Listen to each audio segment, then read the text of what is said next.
오늘은 사도행전 14장 22절에서 28절 말씀을 가지고 아파도 다시 돌아가라 라는 제목을 가지고 은혜 나누기 원합니다. 지난주에도 아파도 다시 돌아가라 라는 제목이었는데요, 사도 바울이 이고니온에서 돌에 맞아 완전히 죽은 사람처럼 버려졌습니다.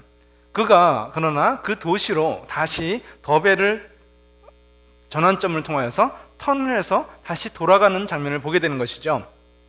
모든 사람들이 내가 건너온 이 길이 너무나 아플 때에 어떻게 생각하냐면, 내가 다시는 안 갈 거야, 내가 다시는 저 사람 만나지 않을 거야, 내가 다시는 저 사람 때문에, 그런 이유 때문에 상처받고 싶지 않아 라는 것이 보통 우리가 갖고 있는 생각들이죠. 다시 아픈 것을 원하는 사람은 없습니다. 그런데 사도 바울은 자신에게 돌멩이를 던졌던 그 사람들에게 다시 돌아가고 있었다는 것이죠.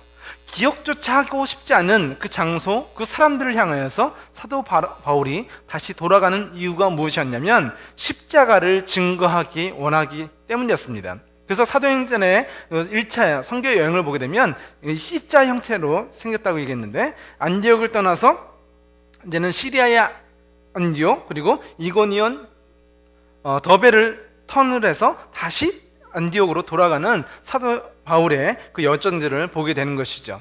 그가 다시 그대로 왔던 길을 다시 돌아가는 이유는 뭐냐면, 내가 이곳까지 오면서 복음을 전했잖아요. 그래서 그 복음을 전한 그 사람들이 어떻게 성장하고 있는지, 교회가 든든히 서가고 있는지를 다시 확인하면서 오는 것이고, 나를 때렸던 그 사람들을 향해서도 계속해서 주 예수 그리스도의 이름을, 십자가를 증거하는 사도 바울의 모습을 보게 되는 것입니다. 이번 여름에 여러분들도, 유학생 여러분들이 많이 한국에 다시 잠깐 갔다 오는 사람들이 있더라고요. 한국에도 우리가 돌아가는 이유가 뭘까요? 그곳에 우리 가족들이 있기 때문이겠죠. 근데요, 또 가족들에게도 불편한 진실이 있더라고요. 개그 콘서트에 보니까 유튜브에 영상들이 하나 올라와 있던데, 한번 소개해드리고 좀 얘기 나눴으면 좋겠습니다. 한번 이 영상 엄마와 보시죠. 딸의 대화에서도 찾아보시는데요, 저들의 대화를 주의해서 감상해 보시죠. 잘 먹겠습니다. 뭐냐? 아이, 그 깨작깨작거리지 말고 팍팍 골고루 좀 먹어. 알았어. 아이, 그 상추에다가 쌈장 올리고 그거 마늘 올리고 해서 싸 먹어봐. 얼마나 맛있다고. 알았어. 깻잎 한 장 더 올려봐. 다 맛있지. 내가 알아서 먹을게. 아이, 밥도 국에다 말아서 팍팍 좀 퍼먹어라 좀. 알았어. 아, 진짜. 어메, 밥 먹다가 물을 왜 먹어? 소화 안 되게. 동치미 국물 한 숟갈 딱 떠먹어봐. 그냥 싹 내려가지. 내 맘대로 좀 먹자, 진짜. 엄마 너무 먹는 거 갖고 아이, 뭐라 그 그래. 찌개도 뒤적거리지 말고 위에서부터 딱딱 떠먹어. 너 밖에서 이렇게 밥 먹으면 엄마만 욕먹어. 밥을 복스럽게 먹어야지, 복스럽게. 왜 이러는 걸까요? 왜 엄마들은 자녀들이 밥 먹는 걸 이렇게 마음에 안 들어 하시는 걸까요? 그렇다면 엄마의 말대로 복스럽게 한번 먹어보도록 하겠습니다. 함께 감상해 보시죠. 잘 먹겠습니다. 나 엄청 배고팠어, 엄마. 감사합니다. 이렇게. 그냥. 진짜 장난 아니다. 과연 이렇게 먹으면 시집이라도 갈 수 있는 걸까요? 엄마는 왜 이렇게 복스럽게 먹는 걸 좋아하시는 걸까요?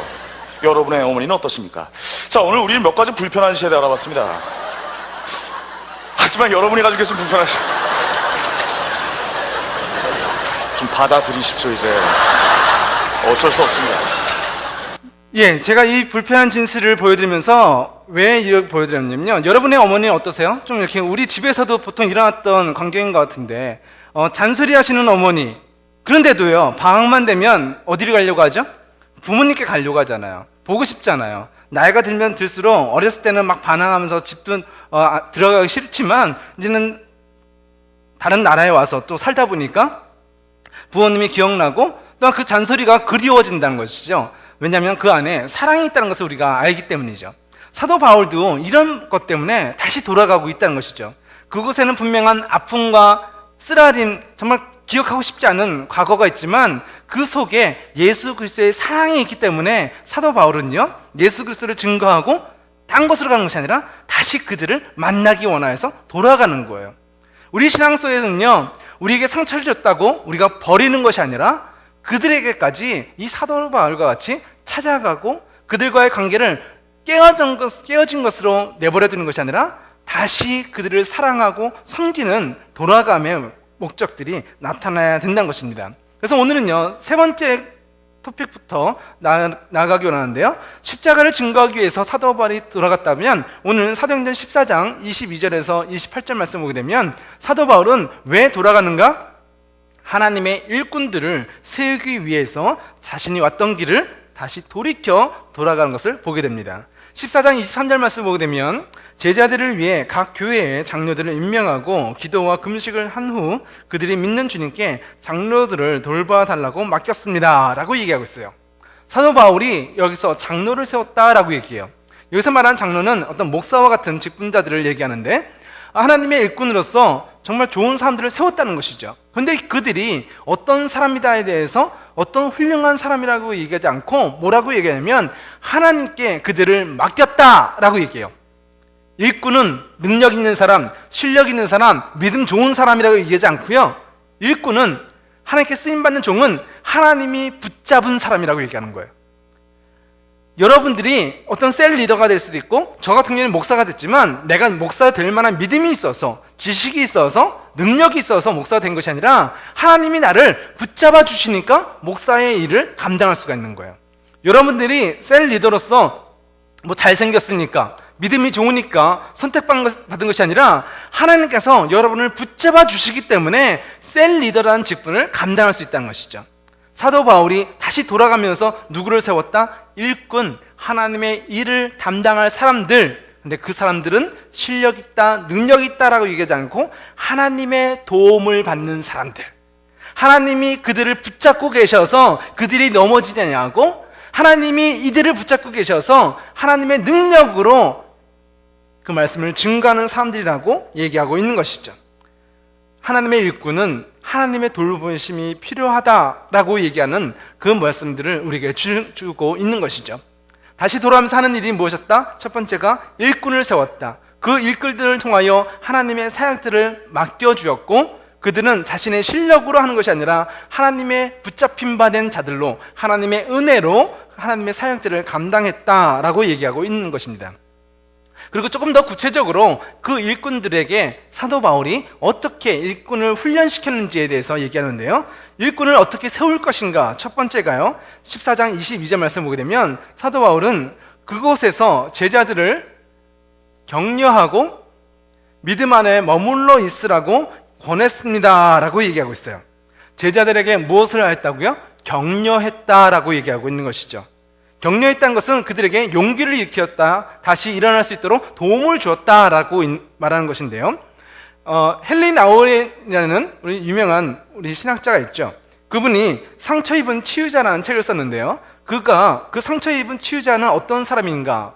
목사가 하나님의 종이 능력이 많기 때문에 사람들을 도울 수 있는 것이 아니라 약하기 때문에 내가 아프기 때문에 다른 사람들을 도울 수 있다라고 얘기해요. 이 세상의 리더들은 약한 사람이 아니잖아요. 리더는 힘이 있고 능력이 있고 어떤 비전을 제시할 수 있어야 되고 사람들을 끌어당길 수 있는 힘 있는 사람이거든요. 근데 오늘 상처 입은 치유자, 성경의 리더는요, 힘센 사람, 능력 있는 사람이 아니라 아픈 사람, 약한 사람, 울고 있는 사람이라고 얘기하고 있는 거예요. 왜 그럴까요? 바울은 돌에 맞은 사람이에요. 하나님의 말씀을 증거하다가 돌에 맞아서 완전히 다 죽었다 사람들이 인정한 사람이에요. 힘이 없는 사람이죠. 이제는 죽은 것처럼 다 병든 사람이에요. 그런데 그가 어떤 사람이다? 예수 그리스도의 십자가를 증거한 사람이었고 그 약한 사람을 통하여서 지중해 연안에 세계라고 말하는 그 로마가 복음으로 바뀌어졌다라고 얘기하고 있는 것이죠. 사도 바울이 약한 자였기 때문에 복음을 증거할 수 있었고 그가 약한 자였기 때문에 누가 드러난다?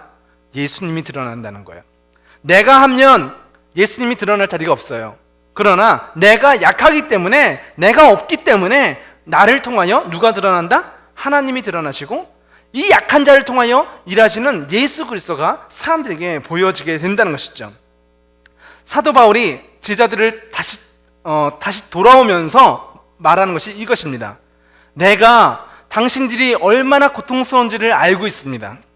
예수 그리스도를 믿는다는 것이 그 당시에는 고난이었고 많은 핍박을 받았기 때문에 많은 사람들이 두려워하고 있었죠.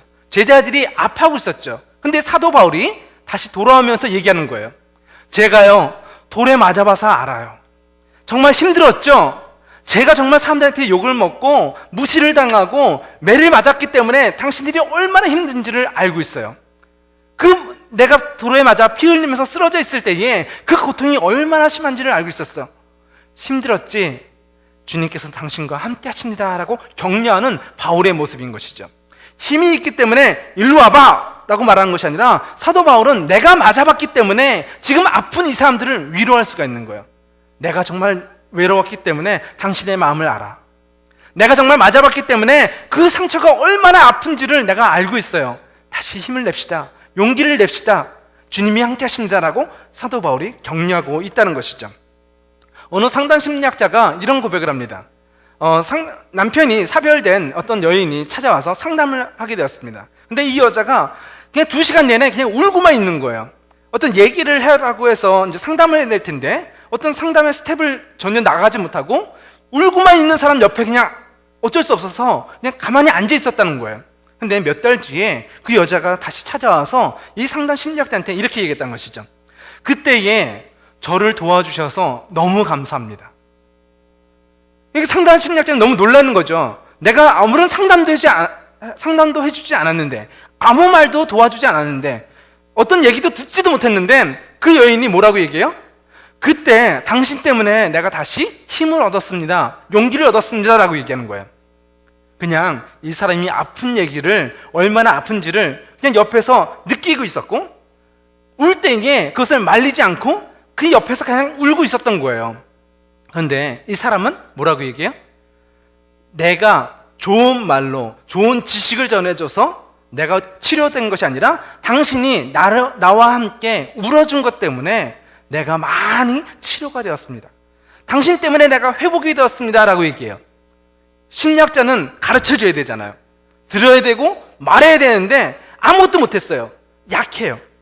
아무것도 할 줄 모르는 상담 심리학자죠. 그런데 그 약함이 이 사람에게는 가장 큰 도움이 됐다는 거예요. 우리는 많은 것을 가르쳐 주셔서 격려하는 것이 아니라 내가 당신과 함께 있습니다라는 것이 우리에게 힘이 되고 용기가 되는 것이죠. 이사야서 49장 15절 말씀 보게 되면 하나님께서 우리에게 이런 말씀을 주십니다. 이스라엘 백성들이 고난 가운데에 예루살렘이 무너진 것을 통하여 울부짖습니다. 우리가 망하게 되었다. 우리가 하나님부터 버림받았다. 이제는 죽게 되었다 라고 절규합니다. 그때 이사야 선지자를 통하여 하나님께서 이렇게 말씀하십니다. 여자가 자기의 젖 먹는 아이를 잊겠느냐? 어머니가 자기 자식을 잊겠니? 어머니가 갓난아이를 잊지 않지. 그런데 혹시 그 엄마가 아이를 잃어버린다 할지라도 나는 너를 잊지 않고 있어 라고 얘기하시는 거예요. 하나님께서 여러분이 아플 때에 내버려 두는 것이 아니라 모른 척하는 것이 아니라 여러분의 운음소리를 갖다가 옆에서 같이 울고 계시다는 거예요. 여러분이 힘들다고 아파할 때에 하나님이 여러분을 내버려 두신 것이 아니라 그 옆에 여러분 붙잡고선 어쩔 줄 몰라 하시는 하나님이 계시다는 거예요. 하나님께 여러분이 그 아픈 것들을 쏟아 놓으십시오.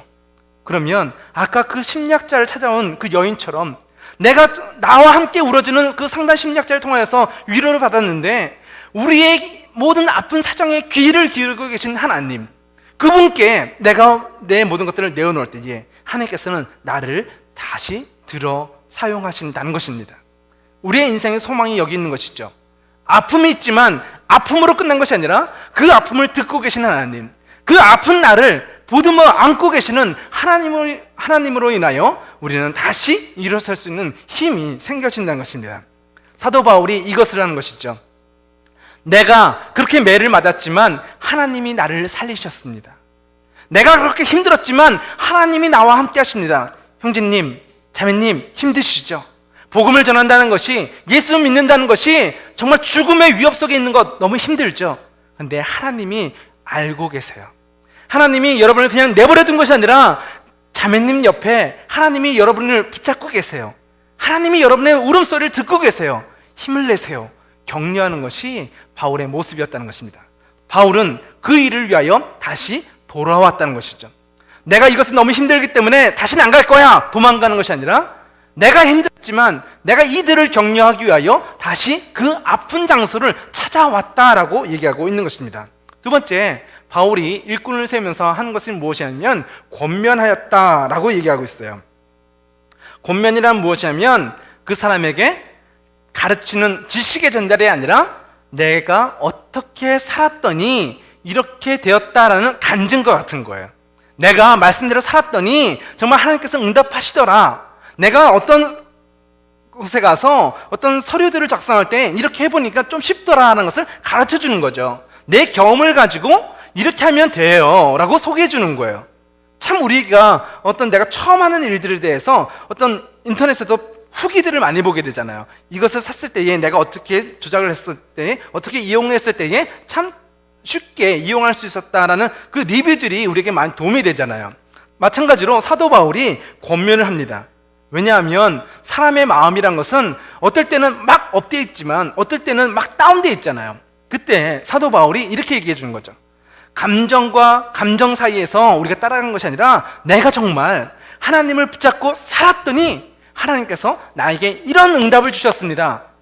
형제님 힘드시지만 우리 주님의 이름을 붙잡고 나아갑시다. 그러면 나를 만나주신 하나님께서도 정확하게 형제님도 만나주실 거예요 라고 간증하는 것이죠. 그것이 권면입니다. 하나님의 말씀으로서 지시하고 그렇게 해보세요 라고 내버려 두는 것이 아니라 내가 영적인 멘토가 되어서 우리 멘티에게 하나님의 만나는 그 체험들을, 나의 경험들을 나눠주는 것, 그것을 권면이라고 얘기하고 있는 것이죠. 근데 그 권면 가운데에 레위기의 말씀이 생각나는데요. 레위기 6장 13절 말씀 보게 되면 제단불은 언제나 타게 하고 그 불을 꺼트리지 마라 라고 얘기하고 있어요. 우리 감정이 어떨 때는 뜨겁지만 우리 감정이 어떨 때는 팍 식어버리잖아요. 어떨 때는 하나님을 향해서 내가 목숨을 걸고 주님을 따르겠습니다 베드로가 외치지만 베드로는요, 예수님이 십자가 로마의 군인들에게 붙잡혀 가실 때에 베드로는 예수님을 부인하고 예수님을 모른다고 얘기하고 저주하면서 도망쳐가요. 그리고 십자가에서 죽으셨을 때에 그 뜨거운 나는 예수님을 부인하지 않습니다 라고 엎드려 있던 그 베드로가 어떻게 해요? 예수님이 십자가에 죽었다는 사실 가운데에 이제는 돌이켜 내 어부의 직업으로 다시 돌아가는 것이 베드로의 모습이거든요. 그 뜨거운 신앙의 12 제자 중에 가장 수제자라고 불렸던 베드로의 모습이 이제는 바닥으로 떨어지고 마는 것이죠. 그래서 성경은요, 우리 마음속의 불을 꺼트려서는 안 된다라고 얘기합니다. 성막에 꺼져서는 안 될 것이 있는데 성막을 밝게 비추고 있는 그 불을 꺼서는 안 된다라고 얘기해요. 제단의 불을 끄지 말라. 여러분이 하나님의 성전이기 때문에 여러분의 심령 안에 하나님의 은혜의 빛이 꺼져서는 안 된다라고 얘기하고 있는 거예요. 사도 바울이 돌을 맞았을 때에 많은 사람들이 뭐라고 얘기했습니까? 야, 하나님이 살아계시다면 왜 네가 돌을 맞을 때 너를 보여주지 않았겠어? 왜 하나님이 살아계시다면 예수님이 십자가에 돌아가실 때에 예수님을 구해주지 않았겠어? 라고 얘기할 때 우리 마음속에 어떤 분이 생기죠? 베드로처럼 그래, 하나님은 죽었어. 그 가슴이 예수님 저는 부인하지 않겠습니다. 예수님을, 다른 사람들은 예수님을 모른다 하여도 저만은 예수님을 부인하지 않겠습니다. 예수님을 놓지 않겠습니다라는 그 뜨거운 가슴이 식어져 버렸잖아요. 성경은 우리 가슴 속에 하나님이 계신 자리가 없어져서는 안 된다라고 얘기하고 있는 것이죠. 사도 바울은 그 죽음의 위협 속에 그 마음의 불이 꺼지지가 않았어요. 자신이 죽기까지 돌에 맞았지만, 자신이 죽은 사람처럼 되었지만 그 안에 있는 성령의 불이 꺼지지 않았다는 것이죠. 그 경험을 가지고 고난당하고 있는, 어려움을 당하고 있는 성도들에게 이야기하고 있는 것입니다. 저도 그런 어려움을 당했고 그런 아픔과 공포와 두려움 속에 있었지만 내 안에 하나님의 성령의 불이 계십니다 라고 얘기하고 있는 거예요. 여러분들에게도 어떤 하나님이 보이지 않는 것 같고 어둠 속에 있는 것처럼 보이지만 하나님은 살아계세요. 하나님은 여러분 안에 여러분과 동행하고 계세요 라는 것을 가지고 권면하고 있다라고 얘기하고 있는 것이죠. 내 안에 하나님이 계시기에 하나님을 믿는 사람은 어떻게 살아가는지를 보여주는 사람, 그것이 사도 바울의 모습이었습니다. 그래서 자신의 고난 가운데에 하나님이 살아계신 것을 사람들에게 보여주려고 다시 돌아가고 있다라고 얘기하고 있는 것이죠. 그리고 사도 바울이 세 번째로 하나님의 일꾼들을 가르치는 방법이 있는데 그것은 하나님의 나라는 십자가의 고난으로 세워진다는 것을 가르치기 위하여 다시 돌아가고 있습니다. 사도행전 14장 22절 말씀 보게 되면 하나님의 나라에 들어가려면 많은 고난을 겪어야 합니다 라고 설명하고 있어요. 우리가 이해하지 못했지만 하나님의 나라는 우리가 생각한 것과 달라요. 그렇지만 그곳에는 분명히 하나님의 나라의 방법이 있는데 그 방법은 십자가입니다 라고 얘기하고 있는 것이죠. 우리가 교회에만 왔을 때에 볼 수 있는 경험들이 있어요. 그리고 한국에 살다가 또 한국에서 경험할 수 있는 것들이 있고요. 미국에 오면 미국에 대해서 새롭게 받는 것들이 있잖아요. 근데 하나님의 나라도 이와 같다는 것이죠. 한국에서는 느끼지 못한 것들을 미국에서 처음 보게 되잖아요. 그런 장면들이 하나 있던데요. LA 피트니스가 있는데 그 앞에 뭐가 있죠? 에스컬레이터가 있어요. 이 피트니스는 뭐 하러 가는 거죠? 운동을 하려고 하는 거잖아요. 근데 운동을 하기 싫어서 에스컬레이터를 타고 올라가는 것, 이건 미국에서만 볼 수 있는 광경이라는 거죠. 운동을 하려는 사람들이 운동하기 싫어서 에스컬레이터를 타고 올라간다? 한국에서는 경험하지 못한 미국만의 풍경이기도 하겠죠? 총을 갖다가 판매하는 것들로 한국에서는 경험하지 못한 광경이기도 하고요. 어떤 경우에는 이 코카콜라 드라이브라고 잘 안 보이는데요. 길 이름 자체가 코카콜라라는 이름을 쓰고 있는 거죠. 한국에서는 어떤 회사가 큰 회사가 있다고 해서 길 이름을 갖다가 그 회사 이름을 만들지 않잖아요. 근데 미국에 와보니까 어떤 큰 회사나 어떤 큰 교회가 있으면 세들백 처치 교회 길 이름이 세들백 길이에요. 그죠? 이것은 한국에서는 경험하지 못한 미국만의 독특한 문화인 것처럼 천국도요, 하나님의 나라도 우리가 알지 못한 독특한 문화가 있다는 것이죠. 근데 그 독특한 방법이 무엇이다? 내가 생각하는 지식이나 경험이 아니라 십자가라는 거예요. 십자가의 고난을 통하여서만 하나님의 나라가 증거된다는 것이죠. 그래서 다시 돌아오면서 무엇을 갖춰요? 내가 믿으면서 왜 이런 고난을 당해야 됩니까? 하나님을 믿는 것이 하나님이 약하기 때문이 아닙니까? 하나님이 우리를 돌보신 건 맞나요? 의심하고 이해할 수 없고 그들의 신앙이 다운되어 있을 때에 사도 바울이 돌아오면서 여러분이 생각하는 종교의 하나님이 아닙니다. 우리가 알고 있는, 우리가 경험한 신들의 이야기가 아닙니다. 하나님은 십자가를 통하여서만 역사하십니다. 여러분과 제가 하나님을 믿는다는 것은 십자가의 고난을 우리가 담당해야 합니다 라고 설명하고 있는 것이죠. 천국의 독특한 문화를, 장면들을 보여주고 있는 거예요. 콜린 파월이라는 사람인데요, 이 사람은요 고등학생 신분으로서 코카콜라에 아르바이트를 했다고 합니다. 그리고 그가 하는 일은 무엇이었냐면 바닥에 떨어진 콜라를 닦아내는 일이었어요. 근데 어느 날 콜라 한 상자가 팍 떨어져서 그 콜라가 쏟아진 거죠. 근데 자기가 맡은 부분에서만 일을 하면 되기 때문에 많은 사람들이 콜라가 쏟아졌어도 그 병이 다 깨졌는데도 그것을 관리하지 않았다고 얘기합니다. 근데 이 학생이, 고등학생이 달려가서 그 일들을 다 했다라고 얘기하죠. 유명한 일화라고 얘기하더라고요. 근데 그가 자메이카 출신이었고 그리고 가난한 집안의 사람이었기 때문에 어느 누구도 그 콜린 파월에게 집중하지 않았고 그를 인정해 주지 않았습니다. 근데 그에게는 독특한 한 가지가 있었는데 성실했다는 것이고 어떤 어려움이 있어도 포기하지 않았다는 것입니다.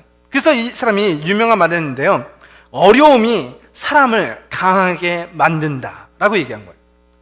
고난이 있으면 난 왜 이래 좌절하고 포기한 것이 아니라 고난, 어려움이 있을 때에 그는 그 고난을 극복해냈다라는 것이죠. 그 고난에 포기한 것이 아니라, 고난이 닥쳐올 때 포기한 것이 아니라 그 고난을 넘어설 때에, 달려갈 때에 그 고난을 통하여 콜린 파웰은 더 큰 삶이 될 수 있었다라고 얘기하고 있어요. 어려움은 사람을 강하게 만든다. 여러분 가운데에 고난이 있으십니까? 하나님께서는 왜 그 고난을 주실까요? 여러분이 그 고난에 넘어지길 원하셔서 그 고난을 내버려 두신 것이 아니라 여러분이 그 고난을 넘어설 수 있는 하나님의 사람으로 세워지길 원하시기 때문에 그 고난을 주신 것을 믿습니다. 사도 바울이 이것을 증거하고 있어요. 내가 돌에 맞아 죽게 되었지만 나는 그 죽음의 위협에 넘어진 것이 아니라 다시 일어섰습니다. 다시 일어서서 십자가 복음으로 나갈 때에 나는 이 죽음보다 강한 이 고통을 이겼습니다. 그리고 다른 사람들은 포기하고 도망가겠지만 나는 십자가 복음으로 이 원수들까지 사랑하는 사람으로 바뀌어졌습니다 라고 얘기하고 있는 것이죠. 그래서 다시 돌아가면서 제자들에게 그것을 소개하고 있는 것이죠. 여러분이 고난 가운데 있습니까? 그 고난 가운데 포기하지 마십시오. 그 고난을 딛고 일어서십시오. 십자가의 고난을 통과한 자가 그리스도인이요, 십자가의 고난보다 더 강한 십자가의 부활을 경험한 자가 그리스도인입니다. 하나님께서는 여러분에게 고난도 주시지만 고난을 이길 하나님의 능력도 주십니다 라고 증거하고 있는 것이죠. 하나님은 우리에게 이 일들을 가르쳐 주십니다. 그래서 사도 바울은 양육하는 일을, 하나님의 일꾼들을 세우기 위하여 다시 돌아가고 있고, 그 일꾼들을 세우는 가운데 첫 번째가 격려하는 것이었고, 두 번째가 그들을 권면하는 것이었고, 세 번째가 하나님의 방법 십자가를 통하여 우리에게 하나님의 방법들이 전달하고 있는 그 모습들을 보게 됩니다. 그리고 다섯 번째로 아파도 다시 돌아가는 그 바울의 이유는 무엇이냐면, 하나님의 사역들이 어떻게 진행되었는지를 안디옥의 교회의 성도들에게 다시 보고하기 위하여 선교 여행을 다시 돌이켜서 출발했던 안디옥으로 오는 것을 보게 됩니다. 14장 사도행전 14장 27절 말씀 보게 되면 바울과 바나바가 안디옥에 도착해서 교회의 신도들을 불러 모았습니다. 그리고 하나님께서 자기들에게 행하신 일들과 이방인들, 아직 예수 그리스도를 알지 못하던 그 사람들이 어떻게 예수를 영접하고 예수를 믿게 되었는지를 사람들 앞에 보고했다라고 얘기하고 있는 것이죠. 믿음대로 살았을 때에 우리 삶 속에 나타나는 하나님의 은혜들을 나누는 거예요. 보통 사람들은 어떻게 해요? 예배를 드리지만 하나님이 나의 삶 속에 어떻게 응답하셨다는 기억이 없어요. 기도도 안 하고 응답도 없고, 그렇지만 교회는 다녀요. 이건 신앙생활이 아니라는 거예요. 근데 사도 바울은 어떻게 생활을 했죠?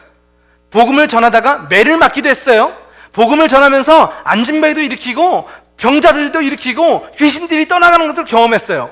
어떻게 살 때? 믿음으로 살 때. 믿음으로 안 사니까 하나님이 어떻게 역사하셨다는 얘기를 할 게 없어요.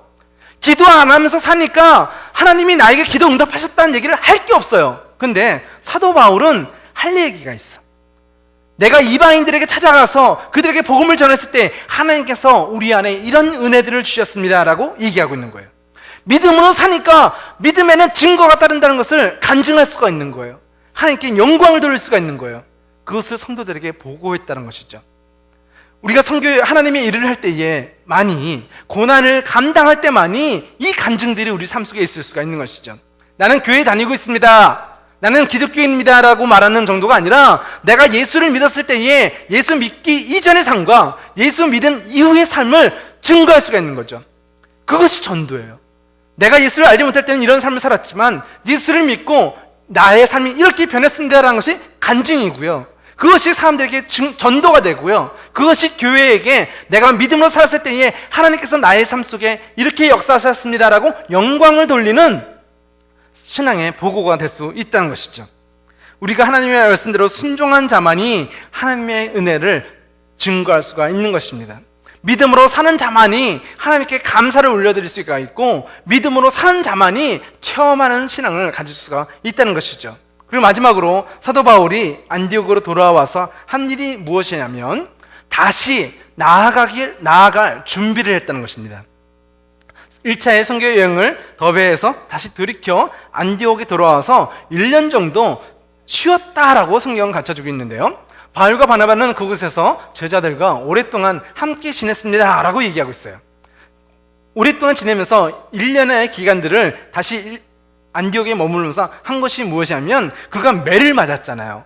정말 몸이 약해졌잖아요. 그래서 1년 동안 쉬면서 건강을 다시 치료받는 시간이었다는 것이고, 그리고 다시 2차의 선교 여행을 나가기 위해서 준비하는 기간들을 가졌다라고 얘기하고 있는 것이죠.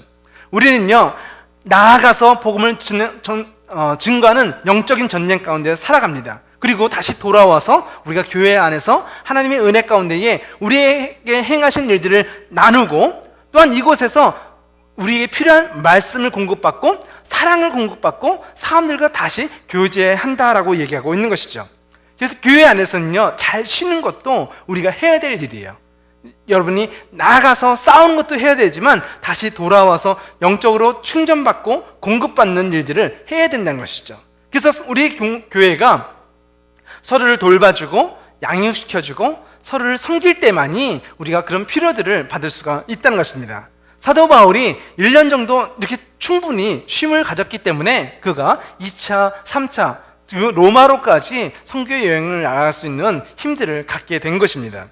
하나님의 나라는요, 고난이 있습니다. 근데 그 고난은 하나님이 모르시기 때문에 우리에게 주시는 고난이 아니라 그 고난을 통하여 우리가 하나님의 일꾼들로 세워지기를 원하신다는 것입니다. 우리가 아프기 때문에 포기하는 것이 아니라, 그 고난 때문에 포기하는 것이 아니라 다시 돌아가는 이 바울과 같은 신앙이 될 텐데, 여러분이 다시 돌아가야 될 자리는 어디입니까?